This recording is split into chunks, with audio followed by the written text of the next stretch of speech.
everyone. So for some warnings going into this chapter, there will be mentions of 1, abuse/torture. 2, there will be also mentions of bloody scenes and death.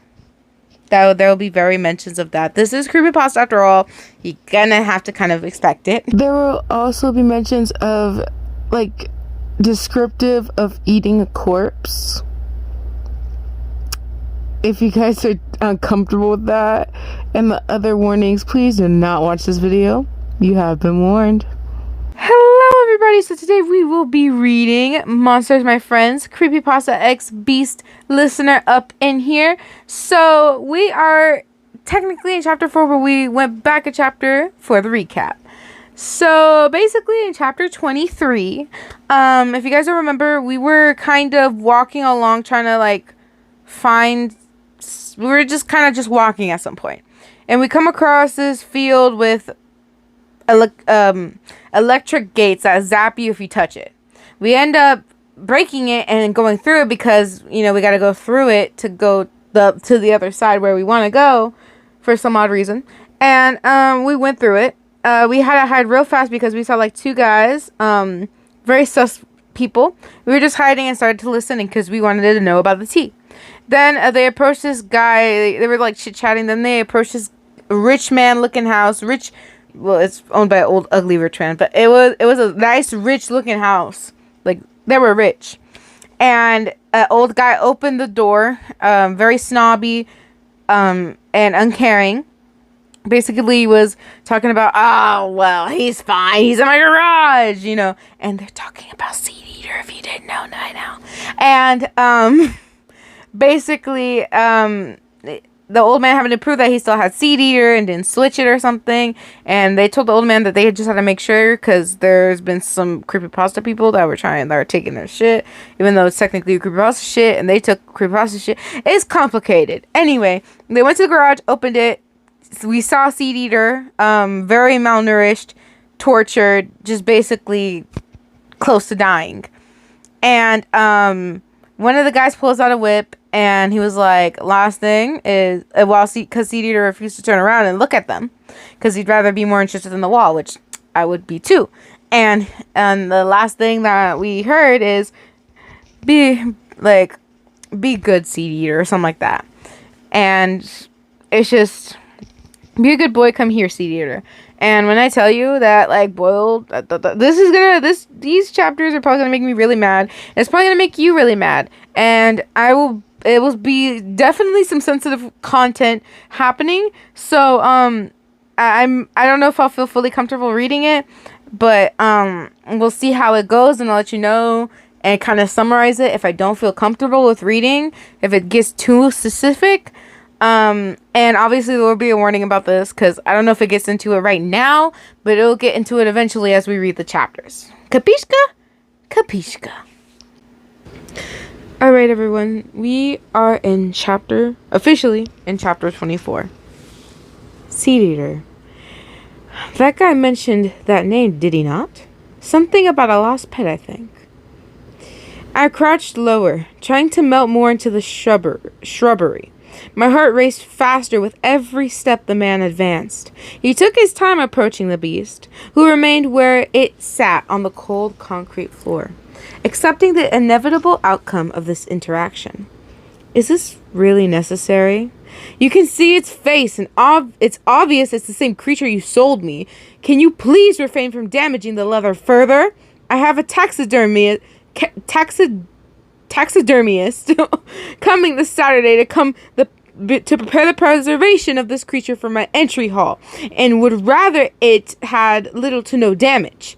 The old man fumed, holding in his large belly behind his expensive burgundy suit, his overly aggressive and red face doing no favors for his high blood pressure.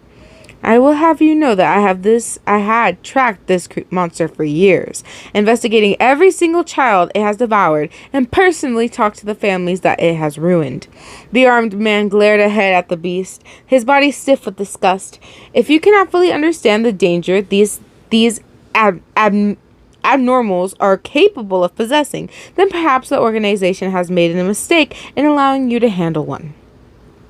His words held venom, contempt for the elder's ignorance. His partner placed a hand on his shoulder comfortingly, glaring coldly at the owner, who scowled deeply in return.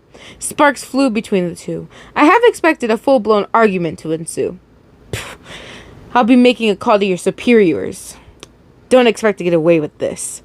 The fat man spun on the cobblestone walkway, waddling feebly back to his front door, cursing loudly and with little reserve for his uninvited visitors' ears. I watched quietly.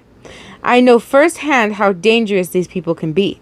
Leaving quickly would be the safest but less convictive option, while charging in a goddamn rabid pigeon is a good way to die a moronic death. I'm at loss. I'm no hero. I've never been, and by no means I'm looking to be one. But this is just... The whip cracked against the beast's back. A low, animalistic wheeze escaped from behind its clenched teeth. The electrical tape, wrapped around its muzzle, strained, preventing any audible discomfort. It hurts. It hurts to watch. I don't want to see this. I must leave. Maybe I can come back when it's dark or something. Come back when I won't risk myself. I shifted, my body shaking. I took a step back, preparing to back away from the uncomfortable scenario. And I would have, had my eyes not locked with seed eaters. My limbs felt like jelly, and my breathing stopped. He stared back, quietly. His empty sockets held no hate, no hope, and no resolve. Just a dull, black void. He didn't make a noise. Didn't cry for the help of a passing stranger. He turned away to face the wall. His posture remained defeated and broken. He knew I was about to leave him behind to his own affairs, and refrained from calling me out on it. What a coward I have become. No, I've always been this way, hiding myself behind a door, my face in a book, pretending the sadness of others never existed, telling myself they would do better without my attempted comfort. No wonder I'd always been alone. No, fuck this. I'm no longer that person. Wyan no longer exists. I'm but a beast who does what it wants. If I want to run, I'll run. If I want to yell, I'll yell. And by damn, if I want to act like an idiot, who are you to tell me not to? I puff out my feathers, inhaling a drastic amount of air while standing to my full height with no regard to keeping my cover. My mind is made up and there is no going back. In a burst of energy, I discarded the soreness in my body and leaped over the short fence, bounding forward aimlessly at the two humans who swiftly took notice of my sudden intrusion. It is a foolish, purposeless action that sprung forth from my desperate ideology. I'm no hero. I have no desire to be, but like hell I'm going to let these jerks get away with such an action before my eyes. My talons sparked as they clashed with the rock path, the adrenaline coursing through my veins. One of the vigilante members reached for her belt. The other prepared himself to step out of the way. My mind is running haywire, my body acting before it is told what to do. I think I'm panicking so hard my body is acting impulsively. The woman pulled a knife from her belt. The weapon sailed through the air as it fell from her fingers. Her body shot across the room as I collided with her. She gritted her teeth as she met the concrete wall, falling unconscious on the floor. I spun on my left front hand, using the momentum to face the other opponent swiftly. The man fumbled with the whip. He looked both surprised and disturbed by my presence, choosing to stand off with me than to rush forward. His eyes looked disgusted at my features, his nose wrinkling with disdain. I narrowed my eyes, looking him up and down with an equal disgust before side glancing at Seed Eater. The captive looked back, just as stunned by my presence as his captors. His back bled something awful. His black fur chafed off in long scars. He sat so skinny, I fear even if I'm able to release him from this person, he may not be able to move. The man smacked the whip against the floor. The loud crack echoed the hollow room and caused Seed Eater to flinch. The man raised his arms. His eyes glared fiercely as he began to yell. His voice is loud, deep, like he's trying to frighten off a bear, waving around his arms and making just as much noise as he possibly could. Seed Eater growled deeply back, offended by the disrespect. He slowly turned to face us. The chains on his neck, wrists, and ankles jangled against the cement in each other. Seed-eater leathery mask split up his face as his jaws opened vertically, flashing jagged and disproportionated rows of tush-like teeth.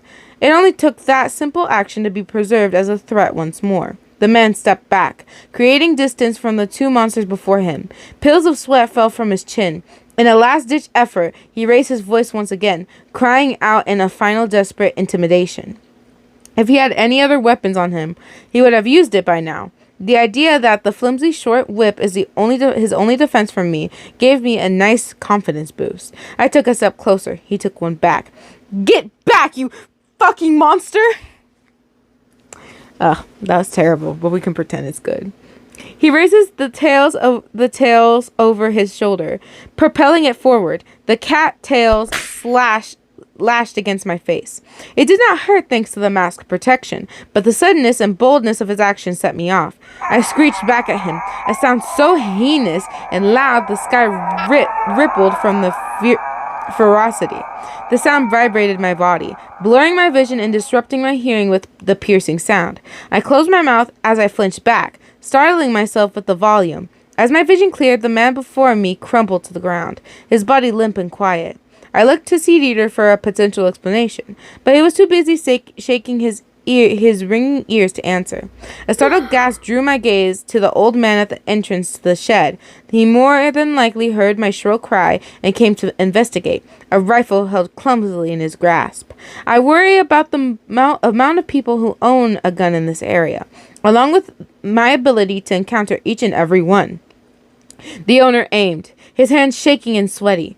Seed-eater and I stiffened at the inclusion of the firearm, knowing full well we became the two with the disadvantage. I jumped away from the barrel, trying to stay out of the line of fire while poor chained Seed-eater had only a second to tumble out of the way. The rifle flew from his grip as it fired, the kick disarming the now harmless old man. The bullet had missed the both of us, shattering the metal plate that held Seed-eater's chain to the wall. Seed-eater had been the first to take notice of this fact, sprinting past me and toppled over the geezy to the ground with his height. The old man's cries were the first to register in my mind, then the blood, then the body. It's the third time I've seen someone die, yet my mind is still having a hard time registering that fact. Seed-eater inhaled the male's body, swallowing the limbs down whole. It was an interesting sight.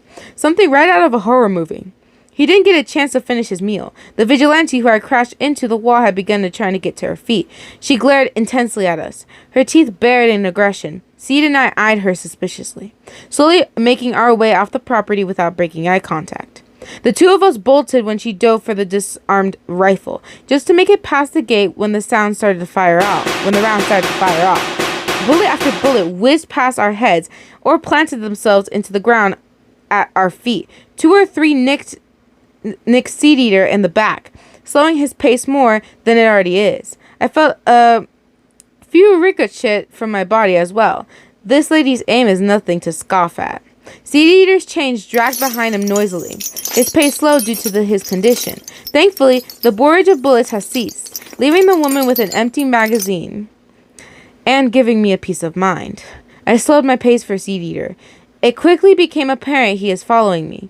He stayed on my heels as we crossed the grass-covered fields, tracing my footprints up to the tree line. We took a breather before the hole I had made in the electric fence.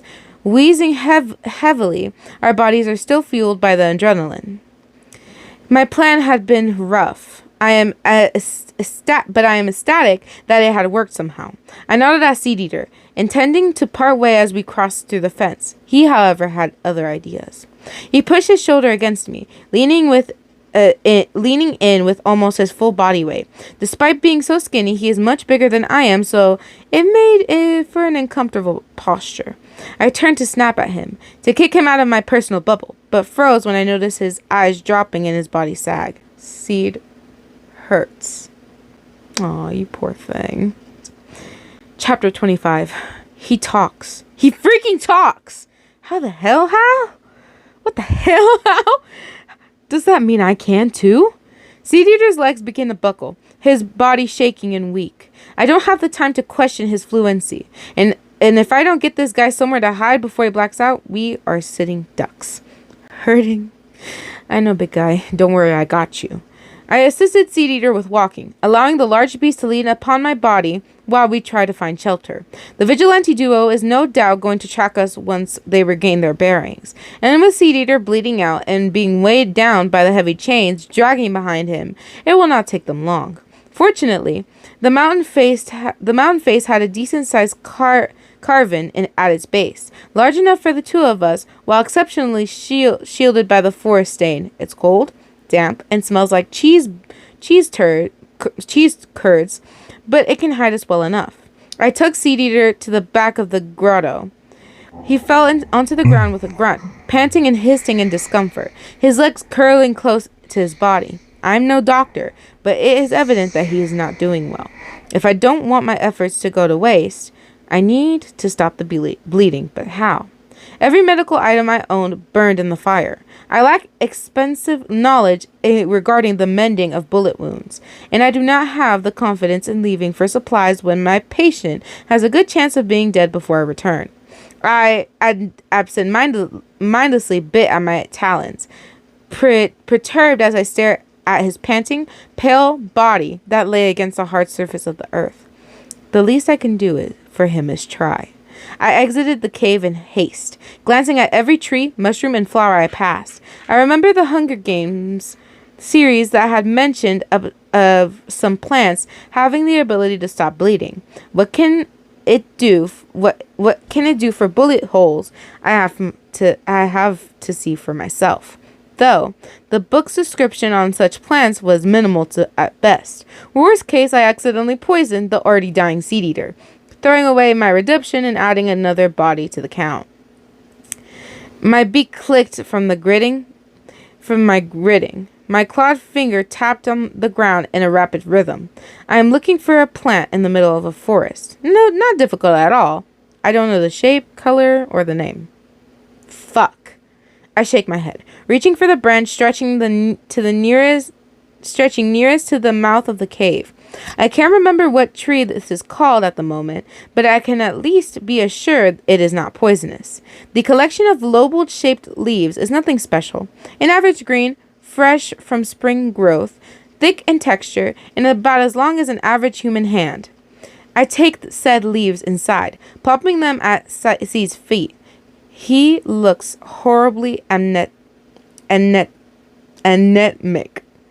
Had he not been wheezing for breath, I had thought him dead. I applied the dry leaf one after the other over Seed Eater's scarred, bleeding flesh, waiting patiently for something to happen. Thankfully, his breathing stabilized, and his bleeding slowed. It worked well enough for him. Of course, there is a good chance of it less my hard work and more likely Seed Eater's immune system. Regardless, after an hour and a few, the creature is sitting up and trying to relax. His body shifts, trying to find a comfortable position. Now that he had a chance to take a breath, he looked me over, his one good eye just visible under his cloth mask, so hollow and sunken in, I thought it was missing from his skull. His gaze held a gentleness to them, interest, a lot livelier than an hour ago. He tilted his head. His grumbly voice echoed in the concave, mixing with the dripping of the wet stalagmites. You. Say? Seed Eater? I tilted my head in response to his abrupt question. We may both be monsters, but we don't look alike. Seed Eater is so thin his ribs are poking out. The only hair on his body is that long black mane that falls over his spine, while I'm fluffy.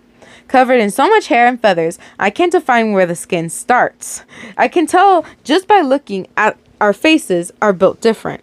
The only similarity is that the bird-like properties. Bird-like. Hold on a minute. I shuffled back to a sitting position, shoving my hand onto the mass amount of hair growing from my nape, searching through the tangled mess before pulling the leather book free. It had been a split-second decision, and it had only suitable place on my person where I could freely move without worrying about dropping it. Seed Eater looked at the object quizzically, and wonder, interest. He seemed interested what a book is. Read? I nodded, flipping through the pages, inspecting the illustration for something that resembles the one in front of me. I had not expected to find a perfect replica. So, his name isn't Seed Eater. He is a seed eater. The depiction illustrated a beast mauling a young child. The info so scrambled, I am unable to understand a few of the sentences. The parts I could make out describe seed eaters are beasts that behave closely like a pack of wolves or a murder of crows. How the intelligence of the seed eaters has kept their existence from linking to society. Impressive, really. An intelligent, tricky, and manipulative beast capable of human speech. That begs the question, though. Why is Seed Eater alone? I sneak a glance. Seed Eater is still watching me with interest. He did seem far too interested in me. Perhaps there are no seed eaters left. Is that why he willingly followed a random creature who just so happened to save him on a whim? At a loss, I grumble. A single sentence at the bottom of the page halts me from shutting the book. The wingless capable of flight? What the fuck? He can fly? How? You know what? I can think about it in the morning. I need to sleep. It's been a long few days. I snapped the cover shut, placing the book back in my hair safely, plopping myself on the opposite wall of the cavern, giving the both of us a good 5 feet from one another, more for my comfort than his. Seed Eater seemed to have the same idea, curling himself closer to the wall to maintain a minimal amount of warmth. His panting had lessened, but the anemia is making it hard for him to maintain his body temperature. His shivering is making it hard to rest, the jittering of his jaw sounding loud in the quiet den. By now, the evening sun had fallen, leaving the crickets to sing with the flowing stream. The heat of the day is overtaken by the cold spring night, the chilly breeze penetrating through the mouth of the cave. Seed Eater's jittering grew louder as the temperature drops, the racking preventing my eyes from shutting all the way. I sigh, sluggishly rising to my feet and sauntering over to the injured beast, plopping myself against him and covering most of his body with my thick hair. He glanced up at me in surprise, but quickly eased into my fluff, his eyes shutting in the strangest, eeriest, yet content expression on his mug. A loud yawn passed my beak. I looked around my mouth and glanced down at Seed Eater, at least where he should have been. His body is nowhere to be seen. I begin to panic until Seed Eater emerged from the entrance, the carcass of a mole deer clutched firmly in his jaws. He dropped the thing before me. Its mangled body appeared to have been hit by a vehicle. Road burn covered most of its back and flank, its eyes wide and milky. I glanced at Seed suspiciously. He is in no condition to hunt, so he brought roadkill. I mean, thanks for the effort, but you should focus on not walking around. Seed Eater plopped himself on the opposite side of the deer, his expression firm, but his eyes held a hint of pride and longing. He looked me over for a moment, gagging my reaction to his prize he had offered to me. Seed Eater sat up, his eyes sparking. Seed like you. What? Seed Eater stepped over the carcass. His action rushed as though I would run away. My body stiffened as he sat himself uncomfortably close to my side. I tried to scoot away, but he is glued to me now. The further I moved, the more he leaned his weight on me. Seed, stay with you. My mouth opens in an attempt to say something back to him, only producing low, quick sounds of the words I attempted to reciprocate, being most about Jack, who had been worried about his well-being and has been searching for him high and low. I think I heard something over here. Both Seed and I froze at the unexpected voice outside, so close to our hiding place, they may have been able to hear us breathing. It smells like something died in there. You really want to go in? It could be the rake's den. Another voice responds. I cocked my head up. These two sound somewhat familiar. Seed Eater stand, his expression less agitated and more relieved. He too recognizes the owners of the voices, much more vividly than I. Who else to pull away the foliage blocking the hole than Jeff the Killer himself, his eye wide as he gazes upon our forms. Well, would you look at this? Chapter 26. The ugliest grin stretching Jeff's scarred face is unnerving. His wide eyes scanned both my and Seed Eater's forms with intense judgment. He scoffed, covering his mouth with his hands. Looks like old Scruffy made friends with Chicken Wing. He batted a leaf from his shoulder, untangled twigs from his matted raven hair.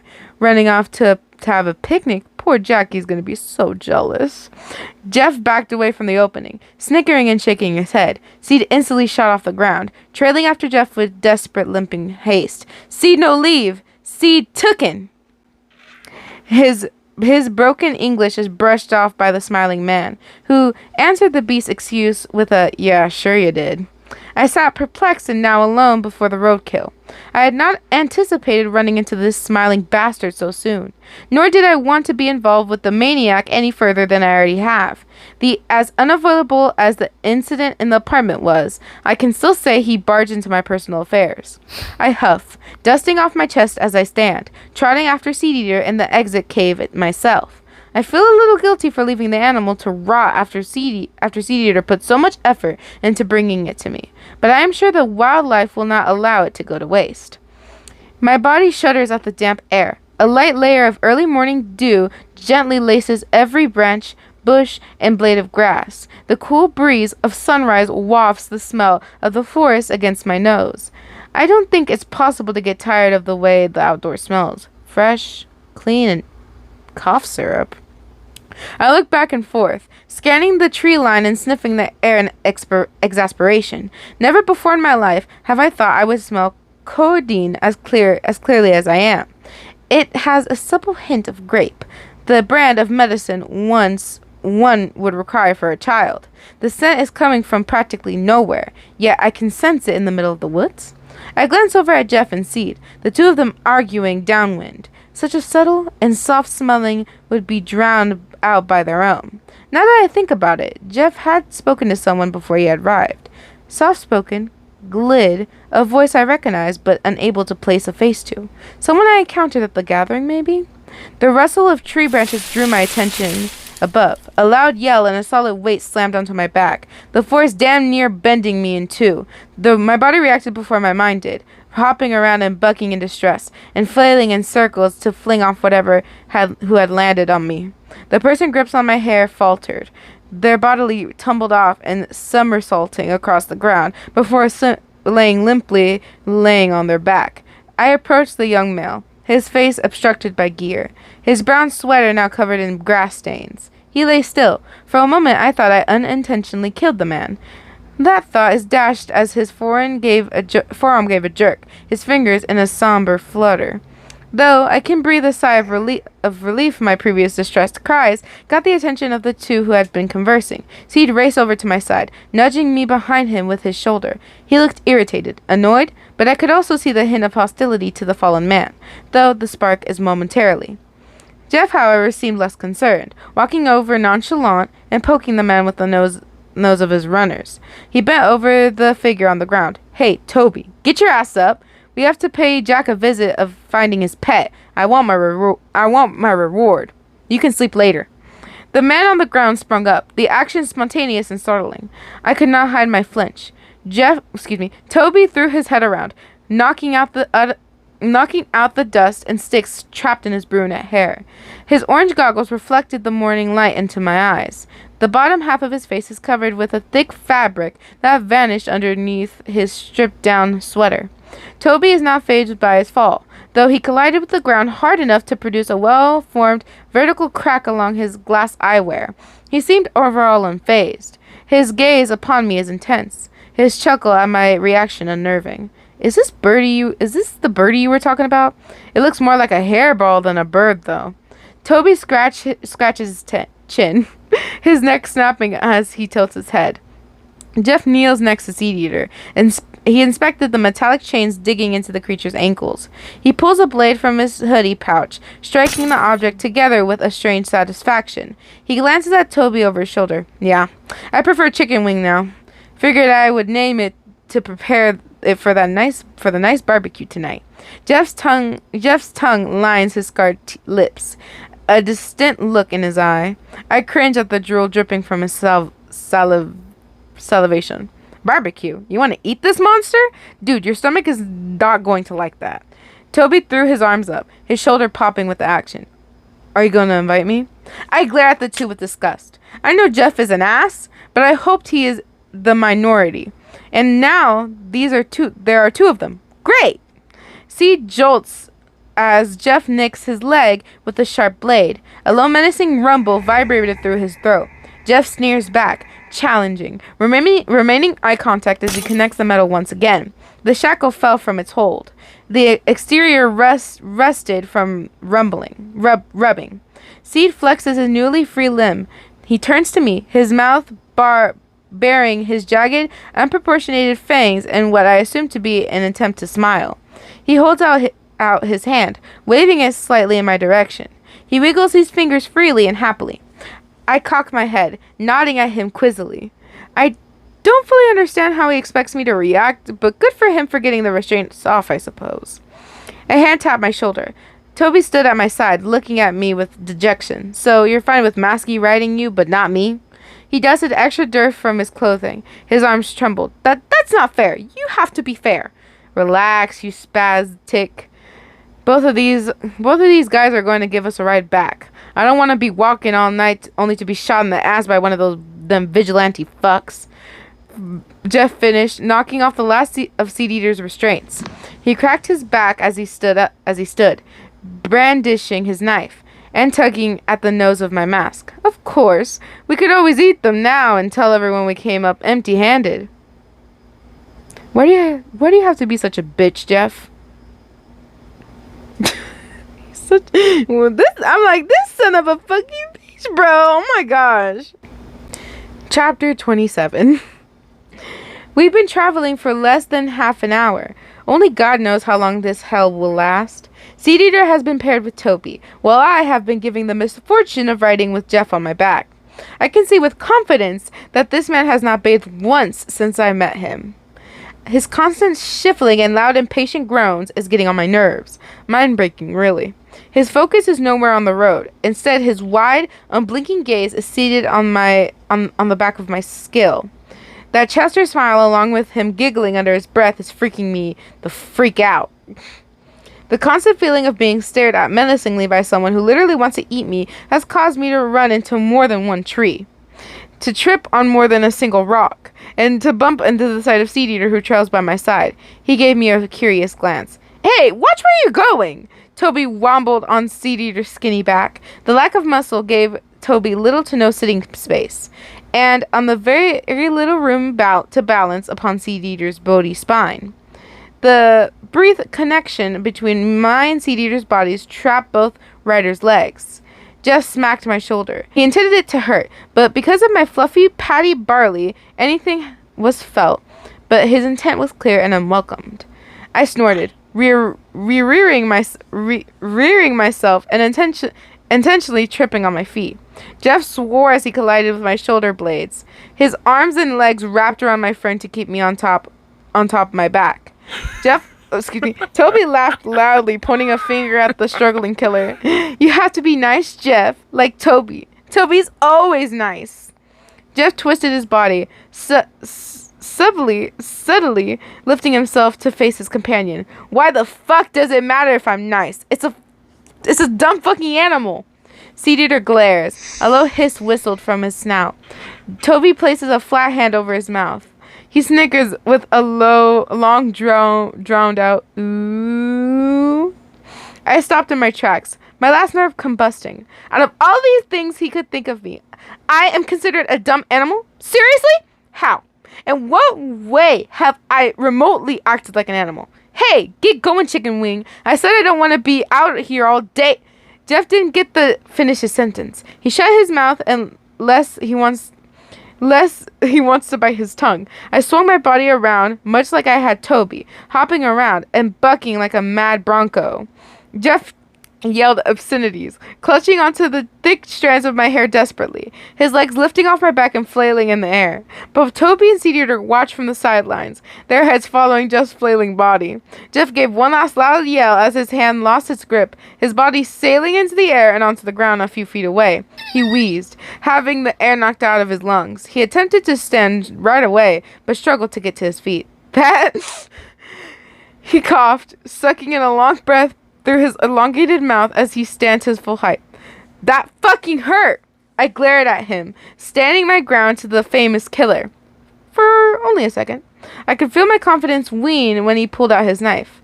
I felt myself stabilize when I noticed a thin line of blood drip from the corner of his scarred mouth. You'll regret that, you monster. He twirled the glistening weapon between his fingers. Guess I'm having that barbecue earlier than I thought. Lucky me.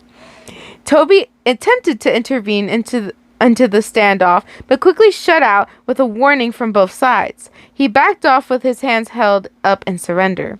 Jeff charged at me. A gravely scratching and deep cry rang strong with his fast approach. I embedded my front talons into the soil, bracing my body headfirst into Jeff's assault. It's time to see what kind of abuse this mask can take. Jeff laughs as he swings, the blood aimed for the middle of my forehead. I can see the psychotic gleam in his eye, the small of his irises into black soulless dots. He truly believes that this single swing is the decisive end. The point of the knife connected. I held my breath as the pressure of my mask elevated. It is either the end of my story or the end of fear. From the new look in Jeff's eyes, I can tell I still have some time left. The knife stopped. My master had successfully repelled the attack. I cheered eternally, keeping my strained glare at my opponent. I growled, taking a step forward and adding more strain on Jeff's weapon. Jeff gasped as the metallic twangs filled my ears. The blade of the knife dropped to the ground, stacking the dirt horizontal while the blade remaining in its owner's hand. Jeff the killer's precious blade is broken. Both of us stand for a moment. Then Jeff took a step back. His lips twitched. His eyes scrunched in uncertainty. Okay, buddy, let's both take a deep breather now. He had a hand outstretched, putting distance between him, and myself, while the other frantically patted at his pockets. I took another step forward. Then again, Jeff backed away. He fell backwards as I leaped at him, bearing at what little teeth I have. He hiccuped, laughing nervously as he glanced around the area. Toby, what the hell? Get your ass over here and help me! Toby shook his head, continuing to collect rocks off the ground and shove them into his pocket. Nuh-uh, man, this is all on you. I'm staying out of this. Jeff glanced at Seedeater, who also looked away from the... He really said, where? I don't see anything. Oh my gosh. Jeff glanced at Seedeater, who also looked away from the commotion. Jeff groaned in frustration as he backed into the trunk of a tree. Fuck both of you then! I slammed my sharp tail claws between his legs, earning a high-pitched stammer from the male. His nervous chuckles have started to get out of control, the twitching of his lip frantic. I can't say I'm not enjoying scaring the crap out of someone like Jeff. Well, if not scaring, then putting the man in his place. I huffed. A smile pulled on my lips. I got my face as close to Jeff's as I felt comfortable with. He turned away from me, utter defeat. Something akin to a chuckle passed my mouth as I backed away. I turned my back to him with a smile. I could tell my actions of disrespect struck a nerve with Jeff, but he refrained from moving from his spot. I smelt it. A warm spring air is the sweet aroma of blood, and I know who it belongs to. I'm sorry, that shit was hilarious. Put that man in his place. Put that man in his place. Period. Oh my gosh. Period. Oh my gosh. This calls for an orange juice break. And yes, before you ask, the creator that likes to read this equals me. I love orange juice. So, anyways, chapter 28. Where the hell are you going? Jeff's frustrated yells scare off the whole forest. The stench of fresh iron prompted me to hustle, not giving any time or warning to the group I'm traveling with and leaving the three behind in startled shock. Trees whizzed past me. For once I focused on lifting my feet enough to refrain from tripping. I can vaguely recognize the area I've entered. Some of the forest stand lay scorched and dead, the sublit remains of smolder almost overwhelming the scent of blood. A pained cry sounds ahead of me. A deep, recognizable voice, weak and strained. The closer I approached, the more tussling could be heard. Pinned to the ground lay Hoodie, his face pressed firmly into the dirt, the creature preventing him from getting to his feet, and had its long bony figure digging into Hoodie's back is none other than the rake. It is obvious that the man is not winning the fight, outmatched by the inhuman monster's strength, though the rake's shoulder had a long, deep injury inflicted by Hoodie's knife that lay a few feet away, more likely being the recognizable bloody smell that had prompted me to investigate. The rake's blood. A more placeable scent, sour, curdled, disgustingly human. I no longer tried to fathom the unrealistic reality of living with such beings. I observed the two from the shadows. I would have assumed they had noticed me with the amount of noise I had made running here, but they were too preoccupied with each other to do so. I watch Hoodie struggle, his fingers clawing at the ground weakly. He knows he is not in a good position, underneath a man-eating beast without an exit, his body beginning to fatigue from the unrelenting pressure. I can tell with every failed attempt to remove the creature from his back, he begins to worry. No, he is scared. I can smell his building fear. He is desperate.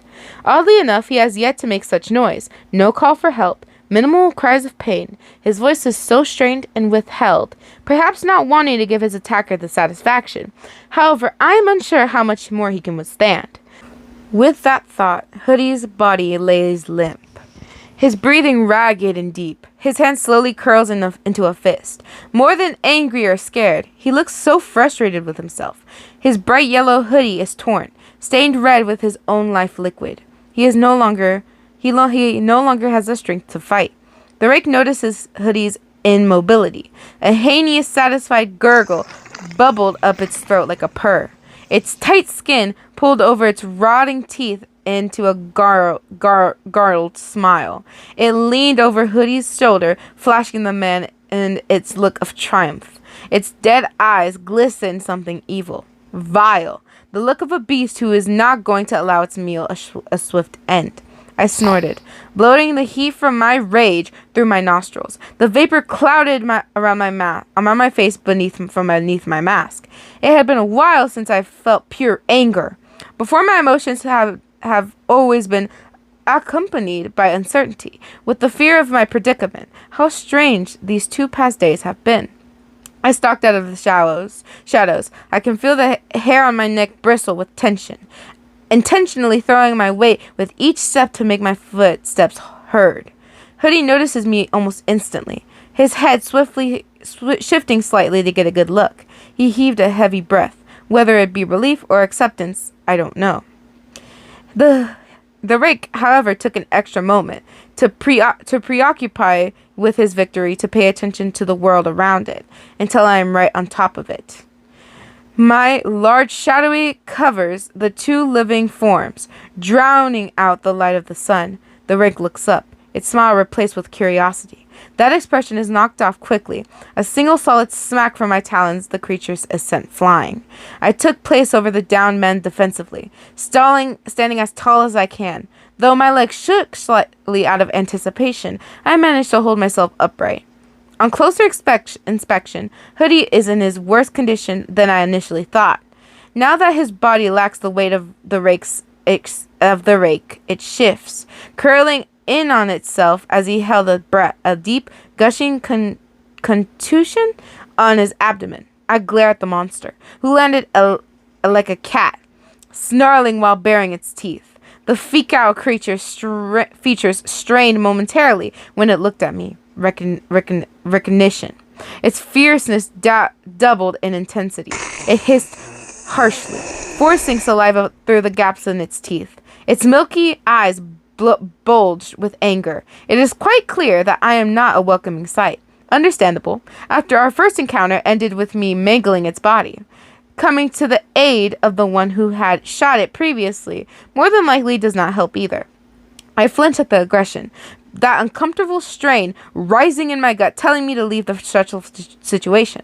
I glared forward, ignoring the feeling telling me to not get involved, reminding myself that I am no longer a human being and completely able to match my opponent in a fight, if I tried to anyways.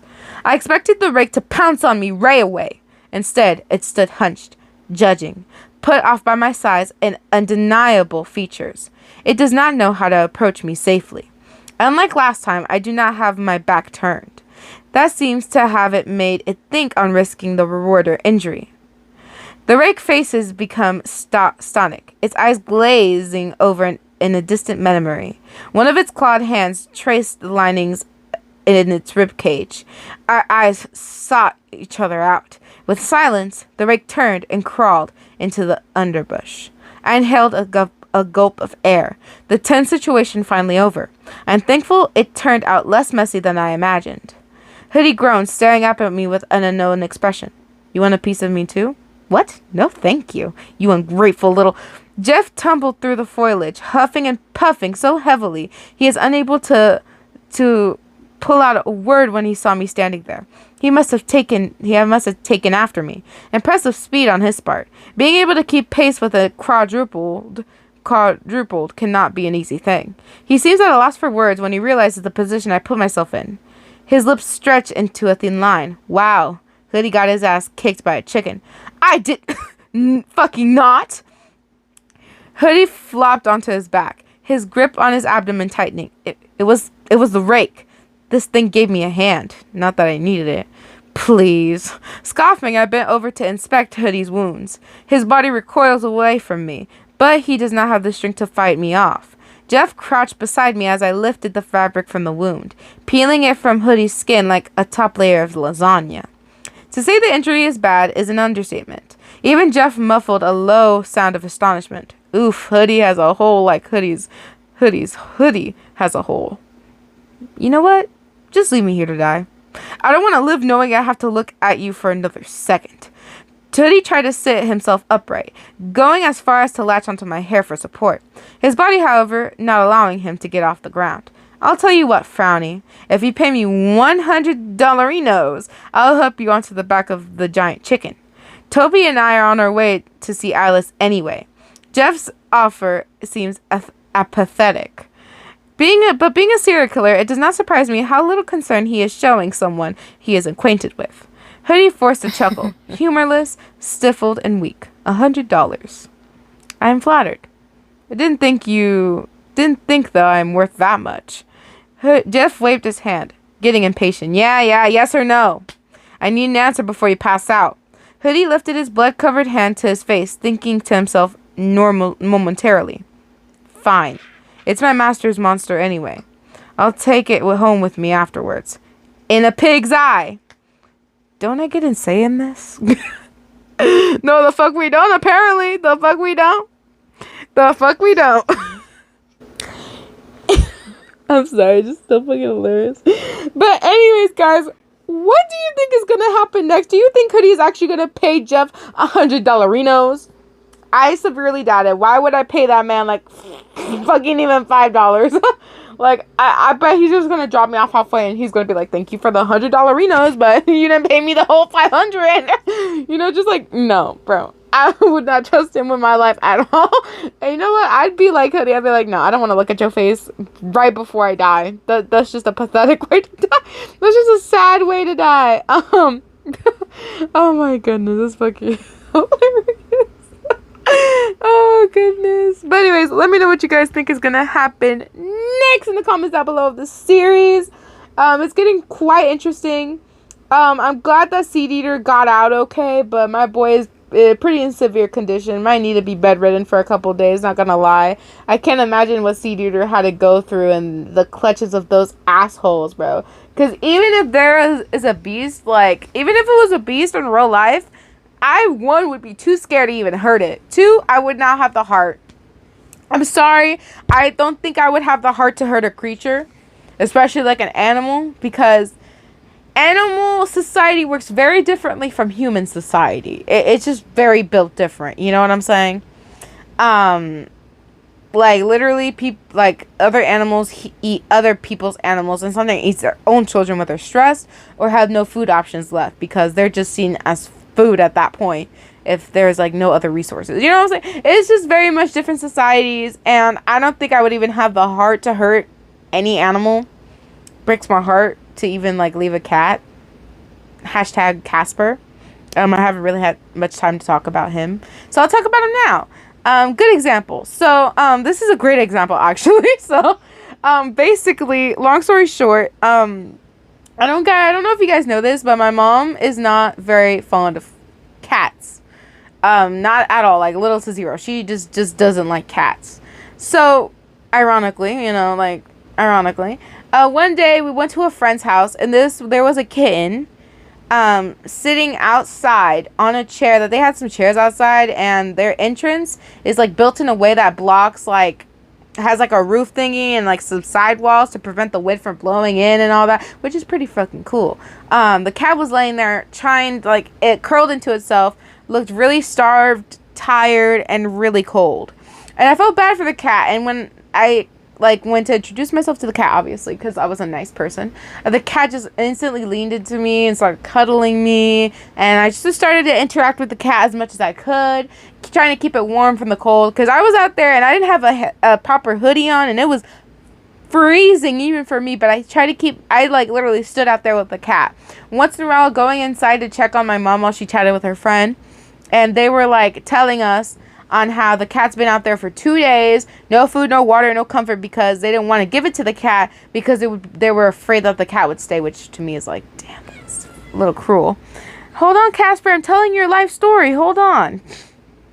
Anyway, yes, that is Casper. That is the cat I'm talking about. Anyway, hours, like, I would say like 5-6 hours later, when I had to leave with my mom, we left. I had to leave the cat because my mom was like, you were not taking that cat home. And I was like super upset because, to be honest with you guys, I never had a cat in my entire life. Ever. All I've ever had was dogs, snakes, and fish. That's it, kind of. Anywho, continue on with the story. While my mom and I were driving, like, you know, she was driving and I was like kind of in the car sniffling, tearing the hell up because I was realizing that it's going to be really cold tonight. And the cat is going to be out there freezing by itself. And it is a kitten. That cat is a kitten by itself on a chair freezing to death. And I started just straight up crying. And right as my mom was about to go on the highway, she looked at me and then she was like, fine, we're going to get the cat. And I was like, oh, yay. And I was like tearing up like shit in tears. I'm telling you. We turned back around. We got the cat.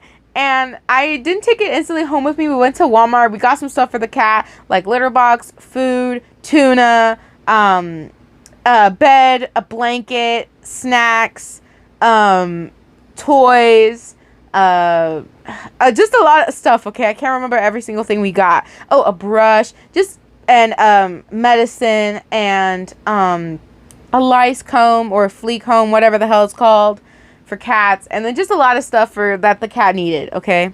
And shampoo for the cat, or, you know, like body wash for the cat, okay?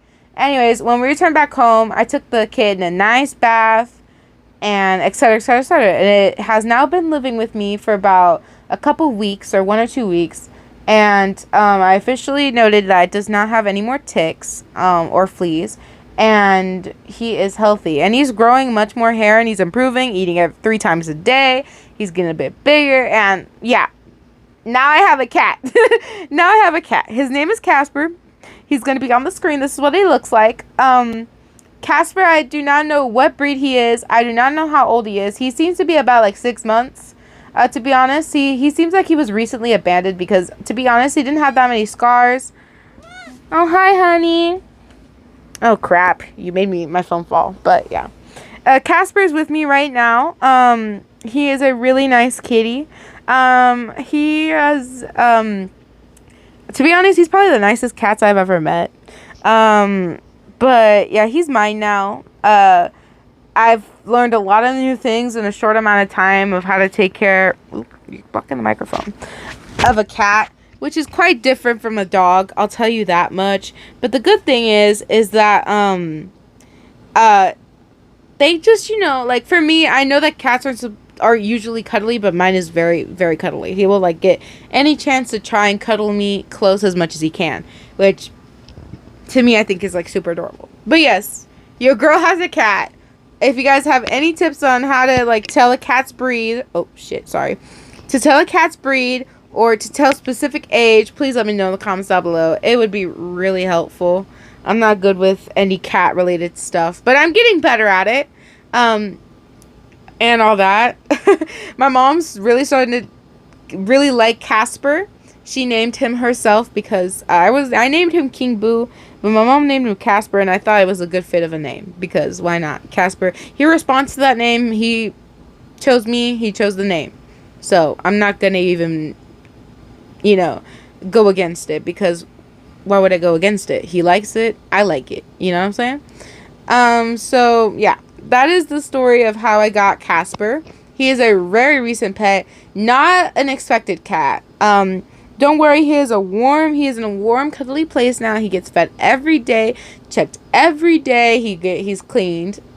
He's cleaned and much more healthy than he was. He's gonna get checked out by the vet very, very soon. I don't think he has a microchip, to be honest, because I don't know how old a cat has to be before they can get a microchip. But he seems like he was growing. He was dumped very, very, very recently. So I don't think they would put a microchip in him. So yeah, like whoever was taking care of this poor kitten, I hope you guys pass away because y'all did not take good care of him at all. But yeah, I also came to find out he's a male.